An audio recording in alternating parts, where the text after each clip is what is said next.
Have you ever started a project with your hair on fire? Let me tell you, that's the phrase Susan Kroll uses for many of the projects she does. She's coordinating producer for NBC News. She's out of New York. She travels all over the world, sometimes at literally a minute's notice. And she's gone and doing remarkable stories involving war, involving mass shootings, involving presidential inaugurations, all kind of stuff. Today, you're going to hear what it's like to live in that kind of bubble where the chaos reigns, because I'll tell you, they're going 24/7 with, as she says, her hair on fire.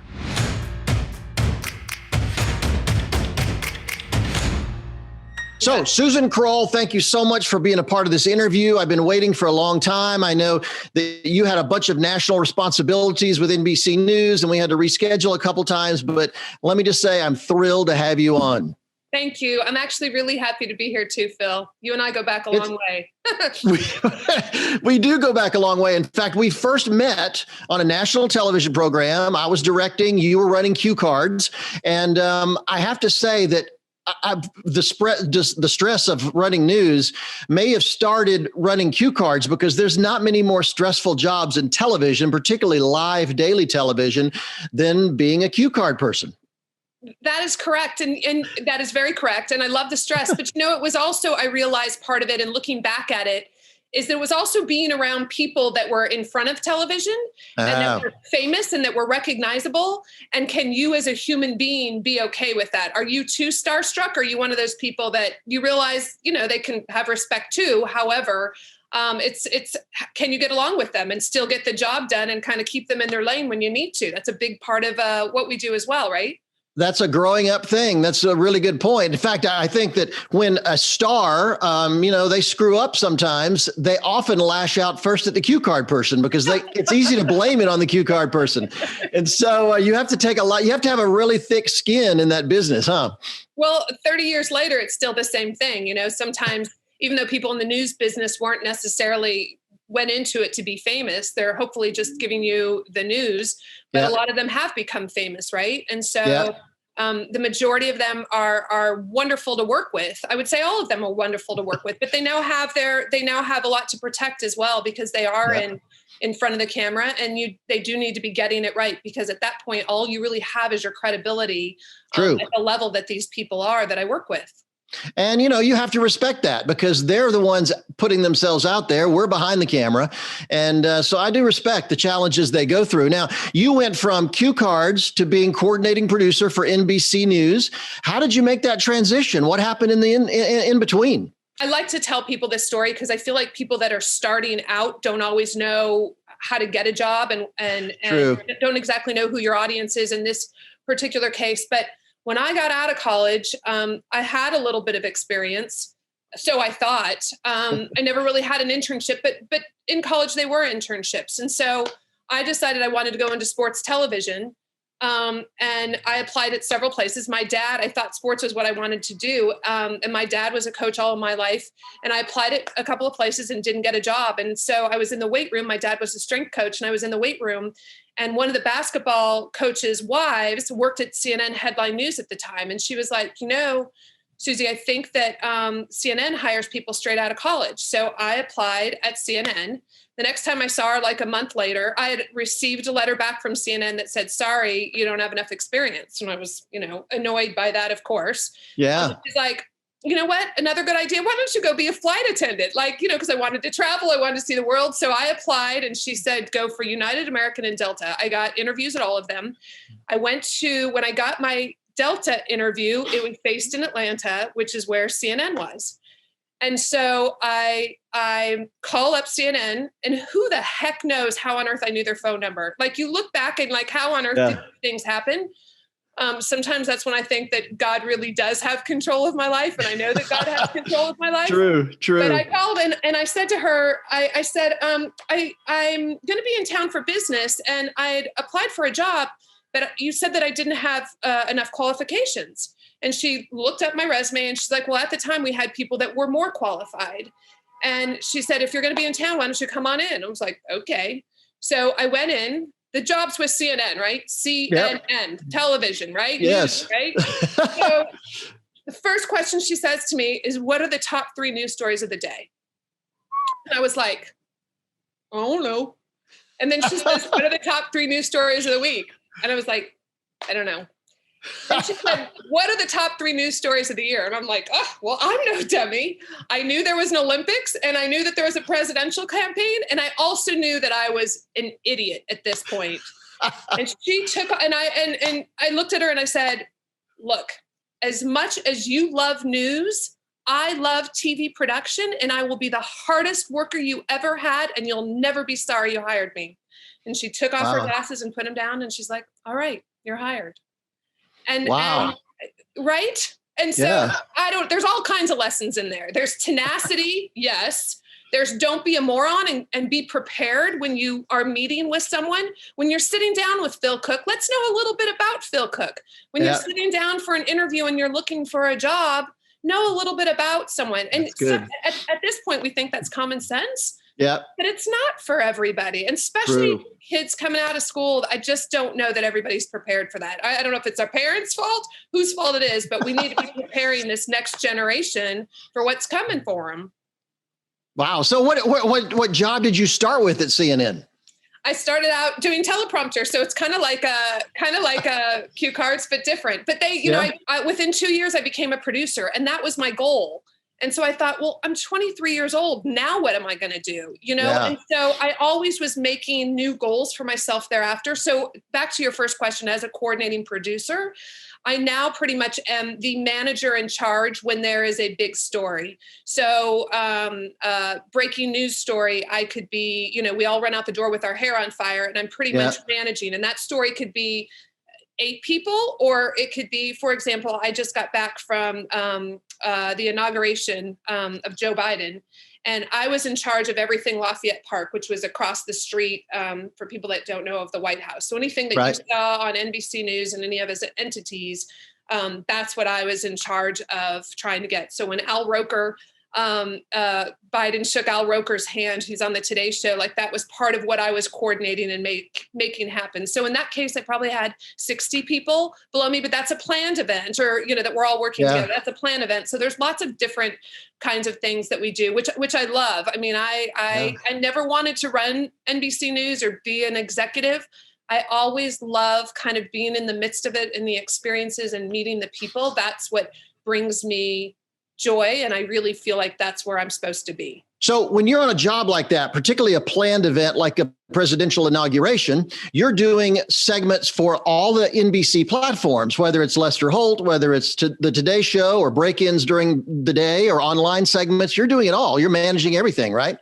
In this case, look, it takes a small army, or quite a large army in this case. So I only had a portion of that. So there was somebody else who was in charge of all of our coverage at the Capitol. And then the anchors in this case, you know, COVID has thrown us all for a loop. So the anchors in this case weren't necessarily out at the Capitol anchoring. They were in studios because it was a little bit more COVID friendly. But depending on the situation, yes, I can be the one that is, you know, with Savannah, that's with Lester. It just kind of depends on what the story is. So in this case, I didn't have everybody. There was probably 150 NBC News personnel that were there on this. And I probably had about a third of them that I was working with where we were.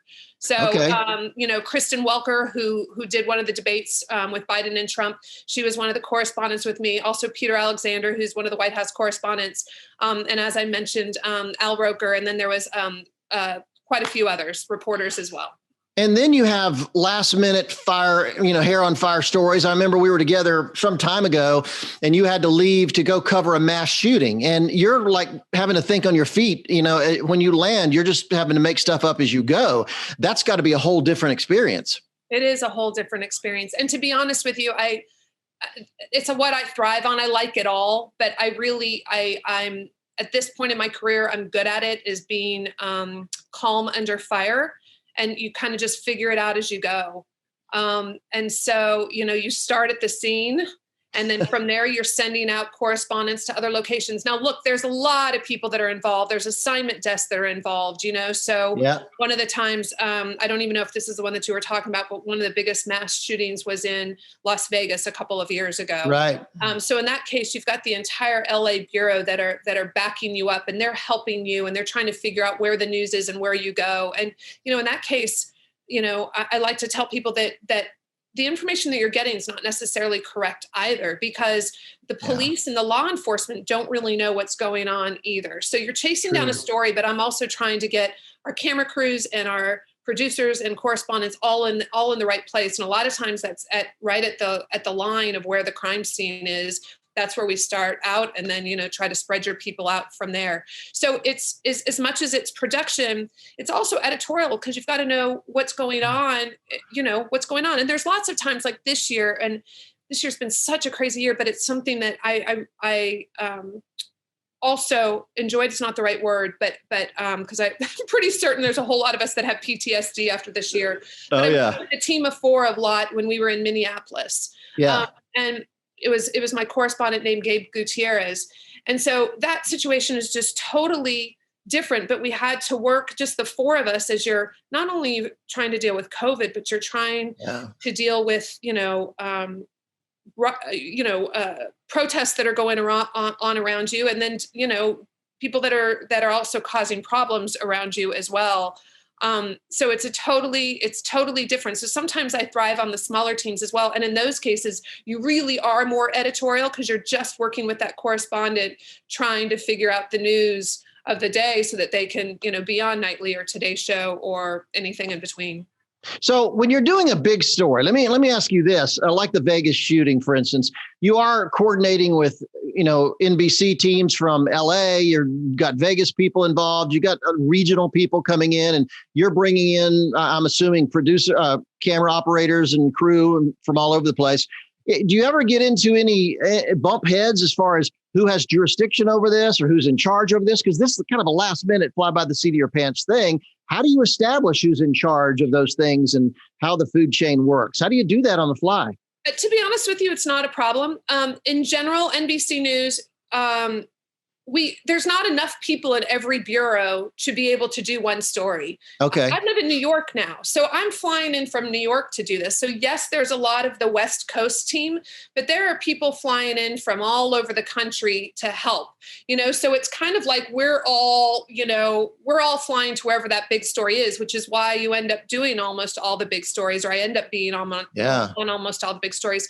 So at this point, look, if people are at this level, and these cameramen and these producers and these correspondents, they're the best of the best in this business. They're professionals, and they want to get it right. And there's no fighting. There's no, that doesn't really exist. We all get along really, really well. That's good. That's great. Okay. So you mentioned that, flying by the seat of your pants, making decisions on the fly, these last minute improvisational moments you love that. You're really good at it. Give me some tips. What if I'm a producer out there doing any kind of production really, and I'm not so good? What if somebody's not good at that? How did you learn to become really good at that and just kind of make it up as you go? I agree with you. I think that's incredibly important for a producer, because I've been in situations where I was in the middle of a coup d'etat in a country in Africa. I've been shot at. I've just had all kind of situations, but you still have to get the shot and you have to tell the story. Give me some techniques, some ideas for how you became really comfortable in those kind of situations. A lot of it is you live and learn, but I will say to you, back to the tenacity aspect of this, is when I started out, I was working my 5 days a week and whatever my days off happened to be. And I'm certain they weren't Saturdays and Sundays at that point, but I was coming in on my days off working in the bureau. So I was, I was at the entry-level jobs, but I would come in and I would work with people that were doing jobs 2 ahead of me. I thought so I knew that I would be moving up to this. So if I did 2 ahead of me, then I was always going to be ahead of the one that was going to naturally get the next position, right? Yep. And so in one case, there was Larry King Live's producer out of Atlanta had called in sick. And everybody was like, who knows how to do her job? And they're like, well, there's this kid who's been like with her for the last month. I was in the control room that night doing Larry King. So, the show was mainly, I was assisting. There was people that were also out of, DC doing it. But the fact that I was able to do that and make a name for yourself so early on, which is, to be honest with you, why I was able to become a producer within 2 years, because I was jumping over people because of just sheer determination. And look, you learn. I think the best way to do it is I was learning with people. I wasn't getting paid for those extra days. I was coming in. This was not about the money. This was just about getting the education of it. And I think that's what people need to do. If you're not very good, find somebody, or if you just don't have the experience, look, if you're not very good, find something else to do, but give it some time first and try to, educate yourself and glom on to somebody and follow people around. I cannot tell you how many people say, hey, next time you do something, will you pull me in? And I don't hear from those people again. When I would be in an edit room and was working on stories, which I'm not doing as much anymore, I'm here all week. Those people aren't coming in. Nobody's coming in on their days off. They want to know who's going to pay them, what are you going to be there? No one really wants to be there when the sausage is getting made. They say they want to help. And you know what? I'm not going to think of you at that point. So you really, if you want to do it, you need to be tenacious. I still, and people, the young folks, I think it's funny, but I still raise my hand for everything. I am still like, hey, I'm over here. And people are like, you do that at your level? I'm like, yeah, I do that. I still do that. And so to me, that's what you do. But I gotta be honest too. I was also in a generation that there really hadn't been war in a while. We had to teach ourselves with that too. So sometimes there isn't somebody to teach you. You just got to be smart, and hopefully you have wisdom, common sense, and good judgment that the dear Lord gave you, Yep. I do. I've often, when I've talked to college students and people here in Hollywood getting into the business, I've often said, take the job nobody else wants. In every company, in every organization, there's a job or a project that nobody else wants to do. And if you're willing to take that and become the rock star at that and be really good at it and deliver a good job, you really do get noticed, because that was the thing nobody else wanted to do. So I think you're exactly right. I don't find enough people that are willing to come in on weekends, come in for free. That used to be a staple when I was young, starting out my career. That's just what you did. Today, you don't see it quite so much, but I do believe there's still something to be said for people that are willing to just show up, do the work, because that's what gets you on the radar. I agree with you. I do think, though, that it's a very competitive field. So I don't know that there's a whole lot of jobs that nobody wants to do, but I will tell you there's not many people that will come in on their days off to learn how to do another job, or to learn how to get better, or to just follow somebody around as they go get, sound, MOS, man on the street sound from people. Like, that's not something that's really fun for us. And there's not a whole lot of people saying, hey, I'll go with you, or calling me on Friday night to say who's going out tomorrow. Like, there's not a whole lot of people that are willing to do, but the ones that are, they're rising stars, and they get noticed, like you said. That's true. That's good. So tell me this, in our lifetime, the news business has changed a lot in our career, certainly. And it's interesting that CNN was really the first to launch the 24/7 news network idea. And what I love is that you working for NBC is much more the classic kind of news where you're doing it, a few hours a day. 24/7 is a tough gig to fill. And as you experienced at CNN. And so many networks today news networks have gone to commentary. They filled the day with commentary. And I think that's really hurt news in a lot of ways, because that's created so much criticism out there. It's somebody's opinion. But there's a small group of people like you that are out there doing the hard news stories. And I don't think you get enough credit for that, because you're going into very dangerous places, very difficult challenges. And I just don't think that the people doing the really hard news stories today, and I know the business has changed, so we don't have a lot of investigative stories like we used to. We just don't have the funding for that. But, what do you say to people who are critical of the news business today? I think what you do is so important, and there needs to be somebody out there standing up for that kind of, delivering real solid stories. How do you deal with that today? Well, let me be honest with you as far as, so yes, I am NBC, but there is a whole lot of other networks under the NBC umbrella. Yeah. The NBC that we do live shots for often for Shepard Smith has a new show that's in the evenings. We do MSNBC when we are on these big stories. I'm doing stories, we're doing live shots for them when you're on a big story. So we have a digital called News Now, and we've also have a new one called Peacock. So, and we've got all of those as well. So I am not just doing NBC. I am doing all of those. I will tell you as far as MSNBC is concerned, right? So now it just got a whole lot busier, right? Right. However, what somebody once described to me, and I think it's true, I think that the majority of what you are seeing on daytime, whether it's Fox, whether it's CNN, whether it's MSNBC, I think the majority of that is pretty much news. You might pick or choose what your story selection is going to be, but those journalists that are out there in the field telling you the story, they're telling you the truth. They're journalists. They've got two sources on what they're saying. This is the facts. When you get, somebody described it one time, and I thought it was a pretty good description. When you get into the evening hours, it's more like the editorial page. And that's where you get a lot of the opinion.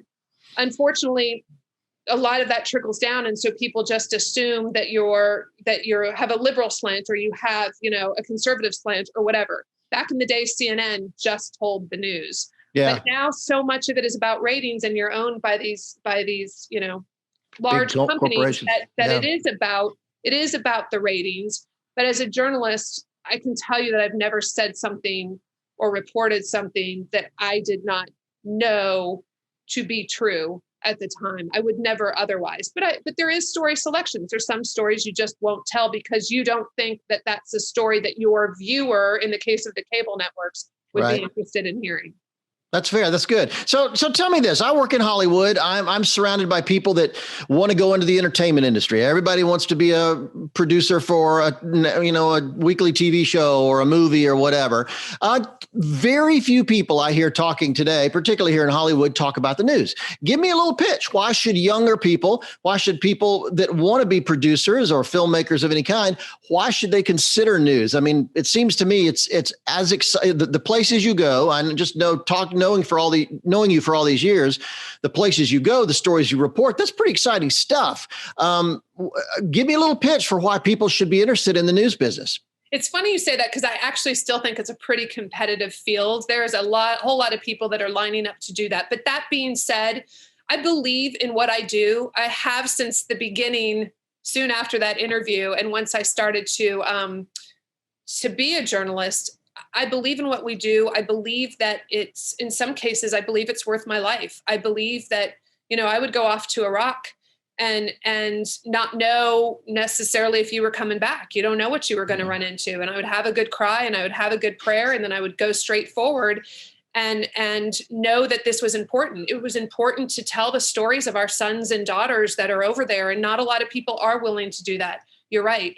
I think that if somebody has just lost their home in a tornado, or lost their child, or whatever the case is, I think that as Americans, we need to mourn with them. We need to feel what they're going through.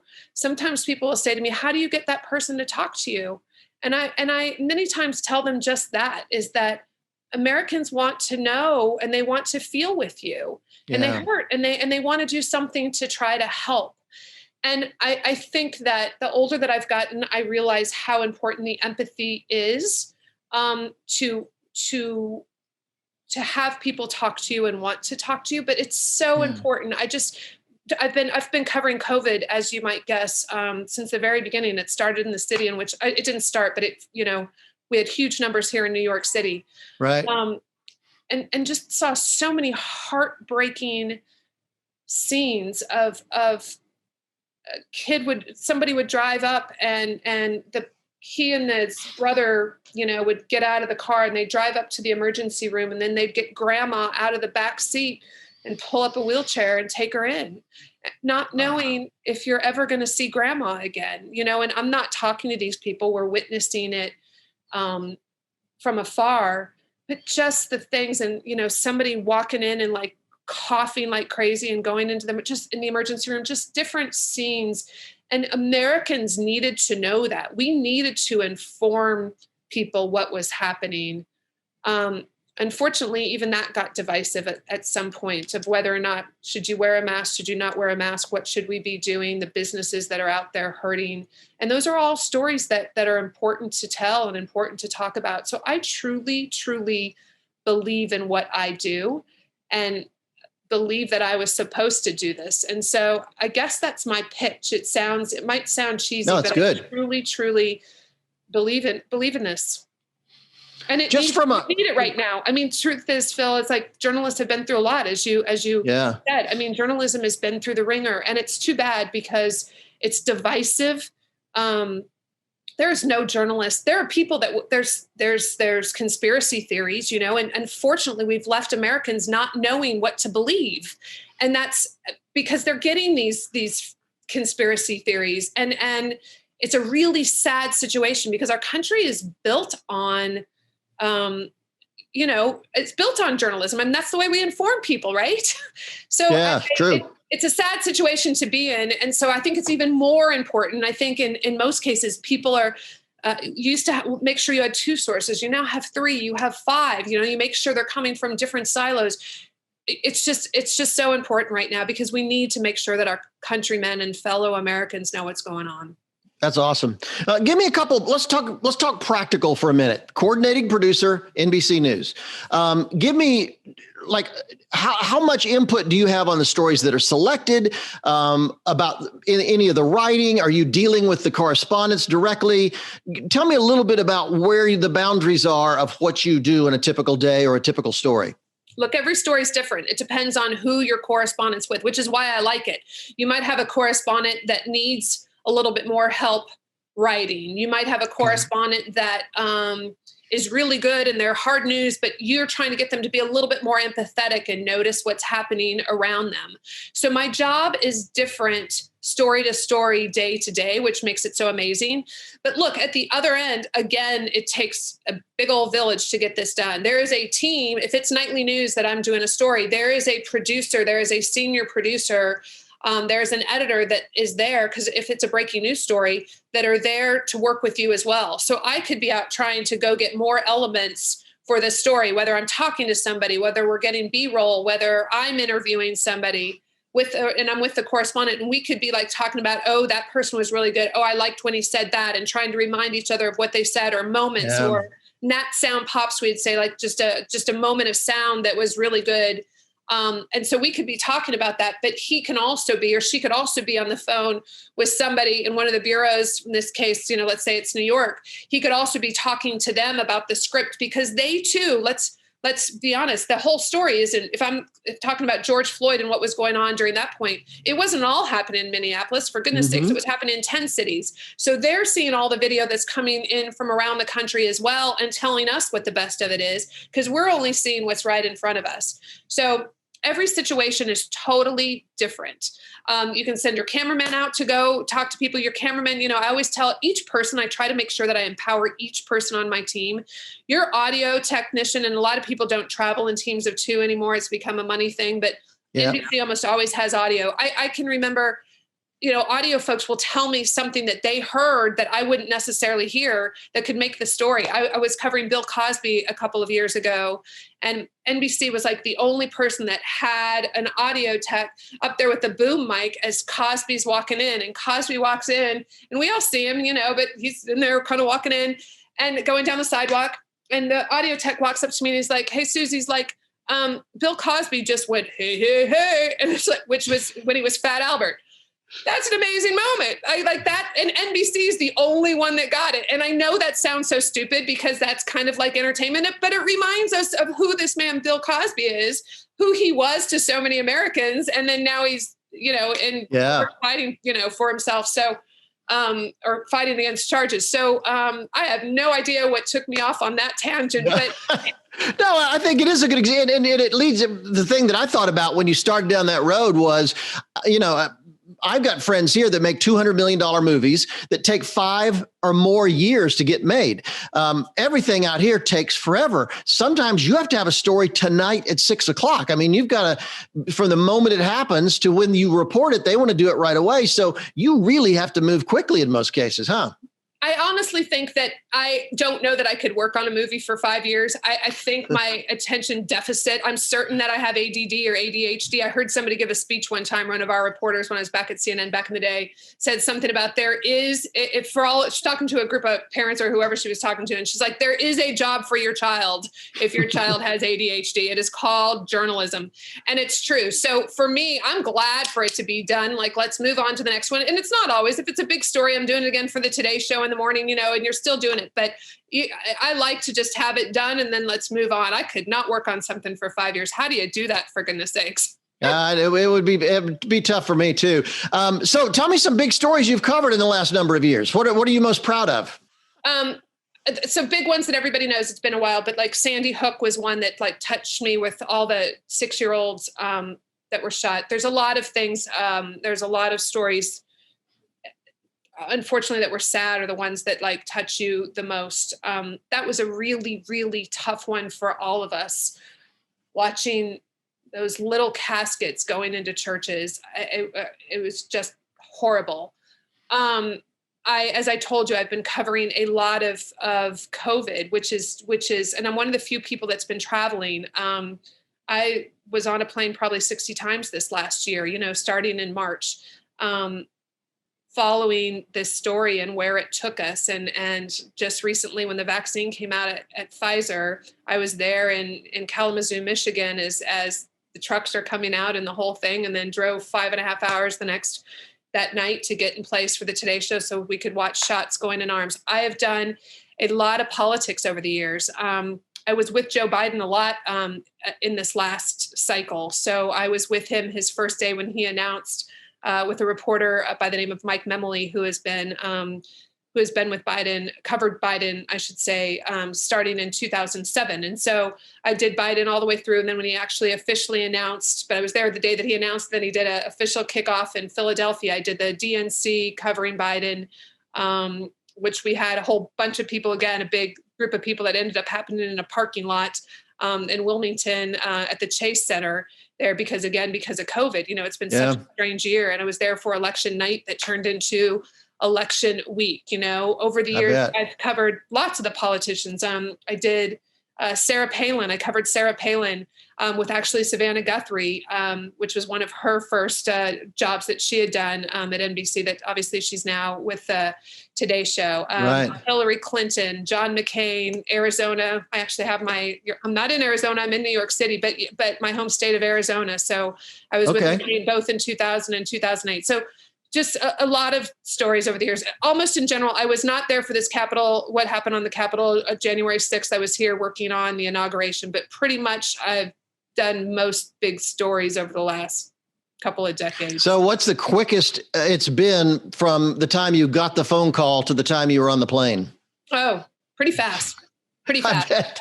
People say things like, don't you have a go-to bag? And a lot of people have go-to bags. Look, I live 15 minutes from LaGuardia Airport, depending on the traffic, but I don't really think you can have a go-to bag. I mean, I don't know if I'm going to a funeral of a statesman or whatever, I need to be dressed up. If I'm going to a hurricane, I need to have all my hurricane gear. Every situation, if it's the winter, you're totally got your big old coat and all kinds of other, hand warmers and everything else you can have. So every situation is different, but I thrive on that. So I would say I've been out the door in 20 minutes, maybe, and then on a plane within an hour and a half, like from the moment that you're getting the call there, I have run out the door with my hair on fire, as I like to say.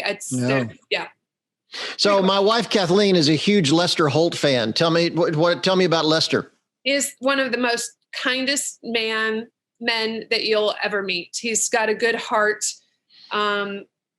There's nobody that's not on Team Lester. There's not anything that you could say bad about him. He is just a good man, that's family awesome. Man, just a wonderful human.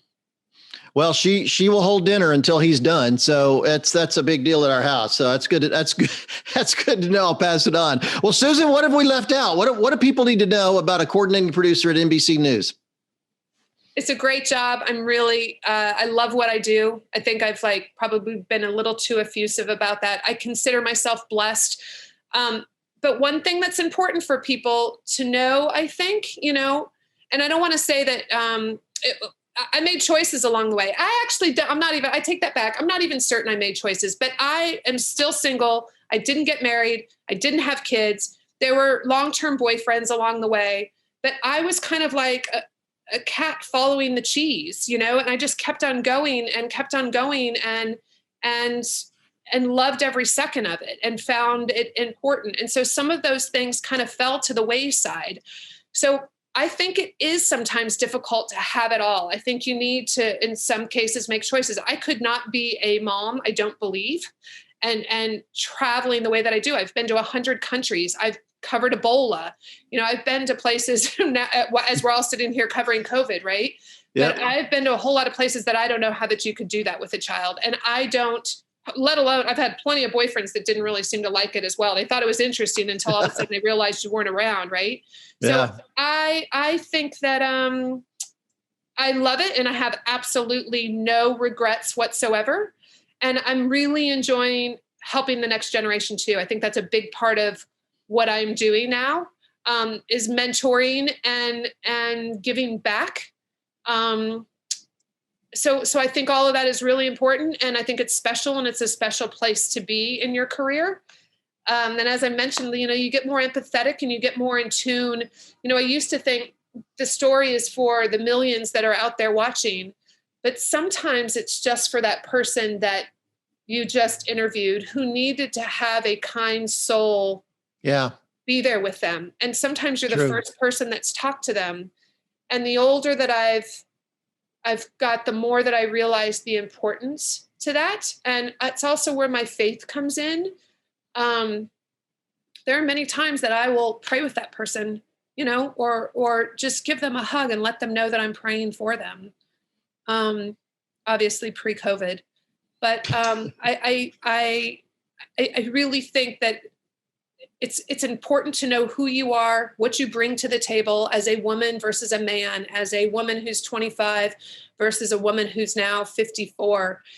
I think that everything you bring to the table and know who you are and can help others is really important as a human being, as a professional. Be very self-aware. Well, first of all, thank you so much for doing this, but I'm glad you're out there. I appreciate someone with your values, the faith that you have, the purpose, and how driven you are out there getting the kind of stories we need to hear. And please keep at it, because I think you're doing an incredible job, and you're the only major national news producer that I know. So that's good to know as well. So thanks for you, Bill. I'm here for you. And seriously, if anybody has questions, I don't know, reach out, Okay. I really am willing to help. I think that's a part of what it is we do, but you need to be willing to work for it. People say to me, what job can I get at NBC, or what do they have? Like, you apply and then you get back to me. And then I will try to make sure they at least see your resume. I can't get Love that. I don't know you, but I'm certainly willing to try to help, but work your butt off and don't be a moron like I was. Come prepared for whatever it is that you're working for, That's good. Well, thank you for doing this. We'll put some information in the show notes for people to find out more about you and what you're doing. And I just appreciate you so much doing this, and look forward to seeing you in the next big story. That sounds great. Take care. Phil. Well, thank you for being a part of this podcast today. I was so excited about having Susan on. She's just a great friend, but she's also a remarkable example of someone who really lives at the top of her game. She's doing an amazing, amazing job at NBC News, and I'm so thrilled to have her as my friend. And remember, I would encourage you, if you know anybody that could benefit from what we've learned today, share this podcast, share this episode with them, because I think it's so helpful when people see what professionals at the top of their game are literally going through every single day. And keep in mind, rate us. I'll tell you, put comments down there, and you can see information in our show notes that will give you a lot more information about Susan, what she's about, what she's accomplished in her life. The awards she's won are really quite remarkable. So I'd encourage you, check that out, because there's so many things I've learned today, and I think if you share this with people, it will really help them in an enormous number of ways. In the meantime, we'll see you next time on the podcast.